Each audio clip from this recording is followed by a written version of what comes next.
Los de Via Giulia eran gloriosos también, pero más discretos, protegidos por la sombra cual los espadachines del Papa guerrero que había dispuesto su trazado. Una especie de gemido corrió a ras de los muros, desde los sucuchos más humildes a los ventanales con emblemas nobiliarios. Sin duda, en alguno de aquellos palacios el príncipe Becky estaba ya entregado al reposo, en tanto que su mujer velaba todavía. Me sentía desconcertado. Me parecía conocer esa calle que, a mi juicio, recorría por vez primera, y de pronto la identifiqué. Se parecía a Tempo di Roma, el paisaje de Chirico que Lala tenía en su departamento de Milán y que tan curiosamente había influido sobre mi destino. Eran las mismas proporciones, las mismas perspectivas, la misma desolación monumental y apocalíptica. ¿Se habría Chirico inspirado en ella para alguno de sus otros cuadros? Resolví preguntárselo a Sir Craven, siempre muy al tanto de esas cosas, pero él cortó mi impulso sin parar mientes en mi turbación. Se había detenido para contemplar una blanca florecilla que asomaba entre dos enormes lajas de basalto, procedentes a todas luces de un templo pagano, utilizadas por un señor del Renacimiento para edificar su morada, pura ruina después de tantos años. Cosa de no creer en esta época del año, me dijo Sir Craven. ¿Qué flor será? ¿Quiere que la corte? No, déjela vivir, respondí, un poquitín molesto de que me consultara por algo tan simple, como si temiera disgustarme o que, de todos modos, lo juzgara equivocadamente. Tiene razón, dear, porque es símbolo de la libertad oprimida que florece, siempre, aun entre las piedras, en medio del frío, de la noche y de la mugre, pues mañana la meará cualquier granuja. Su charla volvía a tener ese amargo sabor que tanto me desagradaba. Apreté el paso y no cambiamos ya sino muy pocas palabras.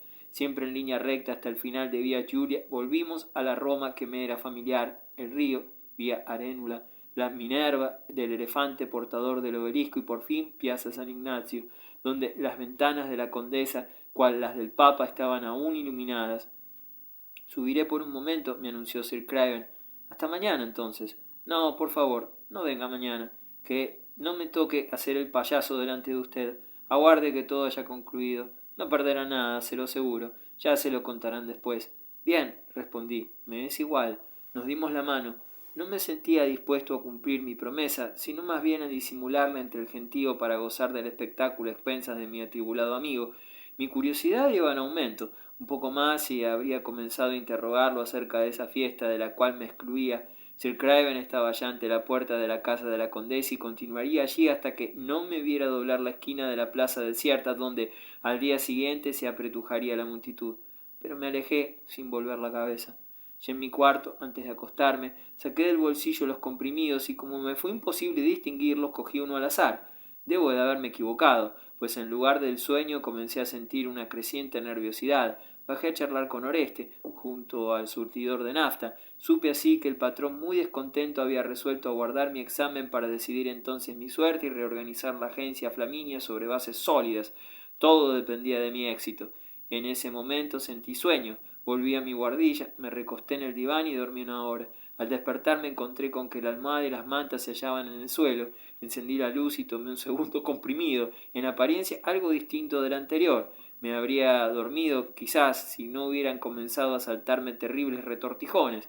Temblaba de pies a cabeza, empapado en sudor. A la mañana, luego de beber incontables vasos de agua helada, caí en un sopor del que me arrancaron unos golpes en la puerta. Era Jerónima, que me traía un cestino desbordante de comida, algo así como un anticipo del banquete de bodas preparado por su madre. Lo único que me faltaba, tener apetito en día semejante. Pero no sentía apetito y hubiese preferido beber un espresso que Jerónima en vano intentó conseguirme, pues el bar nocturno estaba ya cerrado y el café de enfrente, aquel café donde yo había respirado por primera vez el aire de Roma y conocido a Sir Craven, no estaba abierto aún. Allí había comenzado todo, precisamente alrededor de un espresso del que había derivado todas las peripecias de mi aventura, el garage, los turistas, la escala en casa de Chino, vía San Giovanni, la fiesta del norteamericano, las embrolladas intrigas de Lala, Orfeo y Enrico, y también los tres importantes acontecimientos que habrían de sucederse en la jornada: mi examen, la boda de Pía y la aún misteriosa fiesta de Piazza San Ignacio. Olvidaba poner en la cuenta, pues me parecía lo más natural del mundo, un hecho capital. la dulce sorpresa de ver en ese mismo momento, en el trozo de espejo ante el cual me afeitaba, la sonrisa de Jerónima. Qué poco me importaban todos los demás, y qué feliz me sentía. Según me dijo, había oído misa y comulgado por mi bien en San Clemente antes de que amaneciera, en compañía de Pía y Paolino, que se preparaban para el sacramento. No le quedaba más remedio que regresar enseguida junto a ellos. Casi no lo lamenté, pues me sentía cada vez peor y no deseaba que se alarmara. Abrevié ese agradable juego que era sentirnos dueños en ese cuarto donde estábamos, como en ninguna otra parte, en nuestra propia casa. Salimos juntos al cobertizo y el patrón, fiel a la costumbre, nos echó una mirada entre obscena y pudibunda, a pesar de saber perfectamente que Jerónima no había pasado la noche conmigo. La acompañé hasta Plaza Flaminia para que tomara el ómnibus. Al marcharse me dejó en las manos, junto con el peso de todas sus esperanzas, el cestino aquel tan bien provisto. Ante la duda de justificar lo uno, me felicité por haber aceptado lo otro, pues una vez solo, al cabo de apenas 10 minutos de camino, unos tremendos calambres en el estómago provocados por el hambre me precipitaron en el primer café que descubrí, donde devoré la mitad de mis viandas, feliz de reservar el resto para las imprevisibles situaciones de una jornada que prometía ser agitada. Sentía al punto un milagroso bienestar, respiraba con alivio, mi corazón latía compasadamente, el cuerpo entero se me estremecía de satisfacción. Para mantenerme en tan halagadoras condiciones juzgué prudente tomar con un último sorbo de café un último comprimido. Más que correr, volé al lugar designado para el examen. Unos 10 candidatos aguardaban en la antesala, donde varios de ellos procedentes de localidades vecinas y también yo dejamos nuestros sacos de provisiones. Inmediatamente se nos hizo pasar a una sala más vasta, donde había algunos pupitres de colegial. Los monitores nos instalaron a cierta distancia los unos de los otros para evitar trampas. Mientras nos distribuían el papel, el presidente de la mesa examinadora desde el estrado nos advirtió que la prueba escrita constaba de 3 preguntas, que él mismo nos dictaría enseguida, más una cuarta que cada aspirante sacaría por sorteo. Al término de la mañana, el examen oral se tomaría a primera hora de la tarde. Las preguntas no eran fáciles ni difíciles, legítimas preguntas de examen, de esas que no se sabe cómo interpretar, de manera que no vacilé ni un instante en confiar al papel cuantas ideas acudieron en mi cabeza con prodigiosa fecundidad, siempre y cuando sea lícito llamar ideas al torrente de pavadas que fluían de mi pluma, y en las que procuré desplegar con la mayor amplitud posible jirones de erudición, nombres, fechas, recuerdos de museos, anécdotas atribuidas con justicia o no a sus protagonistas. A fin de cuentas esperaba de mí esa demostración de conocimientos turísticos y no un ejercicio de estilo. Lo malo del caso era que de rato en rato se formaba en mi mente un vacío espantoso, bajo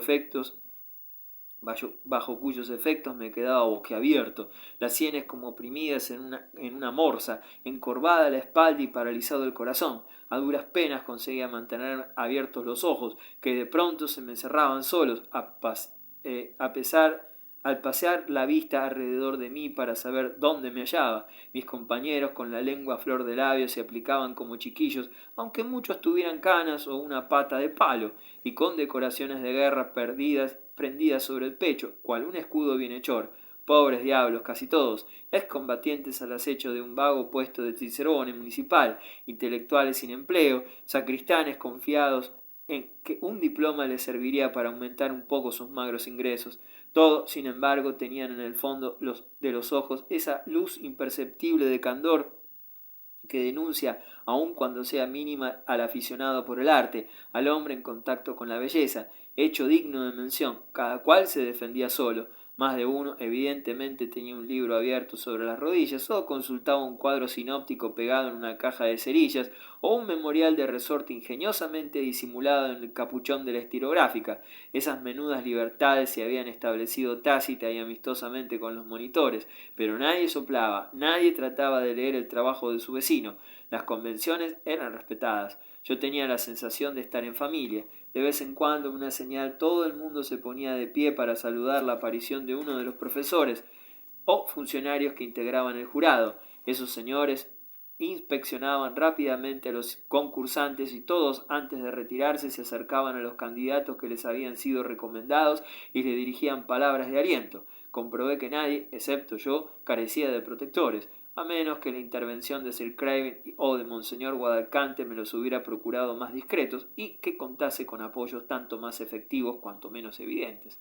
Poco me importaba, me enorgullecía de no jugar sino con mis propias cartas, pese a la guerra que libraban en mí las drogas excitantes del Ale y las soporíferas de Sir Craven, intempestivamente combinados. Esas dos fuerzas antagónicas se ajustaban en un armisticio dentro de cuyos términos, al detener cada una su avance, yo aprovechaba los periodos de euforia que me procuraba la primera y los intervalos de idiotez que me arrojaba la segunda. Excitado de esa manera, mi cabeza habría estallado si mi mano paralizada no se hubiera negado a seguir borroneando más hojas. Por lo demás, poco me importaba. No me daba cuenta de lo enfermo que estaba. Eran las 11:30 cuando echamos a suertes la última pregunta escrita. A mí me tocó la siguiente. ¿Qué sabe usted de las fuentes de Roma? Hermoso tema, arduo por lo extenso. Por suerte atravesaba uno de los periodos de elocuencia y me fue muy grato describir con lujos de detalle aún las fuentes más olvidadas, las más ruinosas y las más recónditas, esas que sólo conocen los mendigos ciegos, porque su perro se detiene allí para beber y porque sólo ellos tienen el oído lo bastante fino como para percibir el murmullo del agua entre el ruido de las calles. Por ejemplo, la fuente del cardenal Borromeo, y aquella otra que está a su lado y cerca de la cual la señoría Müller-Montresor me había contado su vida mientras daba de comer a los gatos abandonados la noche de su último paseo por Roma. No se le exige tanto, dijo una voz muy amable detrás de mí. La fuente de Trevi, la del Tritón, la de los Dioscuros, la de Moisés, la de las tortugas, e basta. Ha pasado ya una hora. Todo el mundo ha entregado su prueba hace ya rato para ir a comer. Advertí que efectivamente los únicos que estábamos en el salón éramos el autor de esas frases y yo. Era un joven monitor que no daba pruebas de fastidio. Le agradecí su paciencia. No es nada, me respondió, pero no se esfuerce mal. Mal haría, por otra parte, en cansarse inútilmente. ¿Por qué inútilmente? El tono me invitaba a buscar una explicación y la busqué. Señor, prosiguió el joven, la agencia Roma in un giorno se ha propuesto eliminarlo. Tiene relaciones en el jurado. Usted solo tiene a su favor una carta que la embajadora de Estados Unidos le escribió al presidente. Es un viejo débil y no le servirá. No bien lo intente, la facción favorable a la agencia Roma in un giorno arguirá que usted pretende imponerse con el apoyo del extranjero, cosa intolerable en una república soberana. He oído todo eso hace un rato desde la puerta de la oficina donde esos señores trazaban sus planes y consulté los antecedentes no bien se marcharon.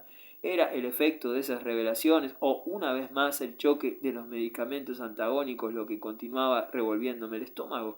Apenas oía aquello se me nubló la vista, las manos dejaron de obedecerme, mi cráneo pareció comprimirse hasta hacerse trizas entre tenazas de acero y tendí al monitor mi prueba tal como estaba, interrumpida en mitad de una frase. ¿Qué le sucede? ¿Se siente enfermo? Vamos, amigo, cálmese. En ese momento, a decir verdad, tan cerca del término de mis esfuerzos me sentía anonadado por la injusta suerte que los condenaba al fracaso y descartaba cruelmente las ilusiones de las dos únicas personas que me amaban.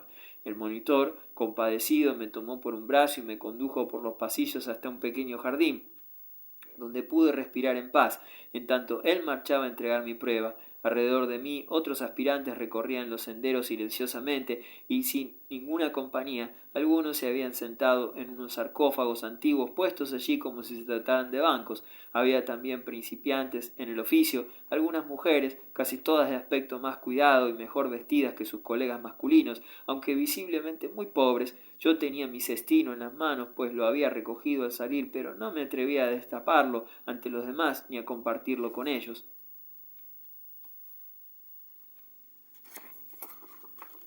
El monitor regresó y procuró tranquilizarme, y hasta me ofreció su ayuda para conjurar la mala suerte, pero era hora de darle trabajo a las mandíbulas. Ante la mirada atónita y algo recelosa de los postulantes, mi compañero me llevó hacia afuera. En la trattoria más cercana, a donde me condujo sin consultarme siquiera, me instó a comer opíparamente y, a modo de ejemplo, pidió para sí una excelente colación, no sin antes hacer notar con discretas alusiones que se consideraba mi invitado. Por mi parte, luego de pocos bocados sentí que se me cortaba el apetito a causa de una sensación general de malestar y de arrechuchos que me recorrían todo el cuerpo. Como mi huésped contó que tenía 6 niños, le regalé el cestino, que aceptó muy agradecido por su comida para su comida de la noche. Era un excelente muchacho. Me obligó a beber varios vasos de vino. Dispuesto a afrontar las consecuencias, tragué mi último comprimido, sin saber a ciencia cierta si habría de provocarme sueño o excitación.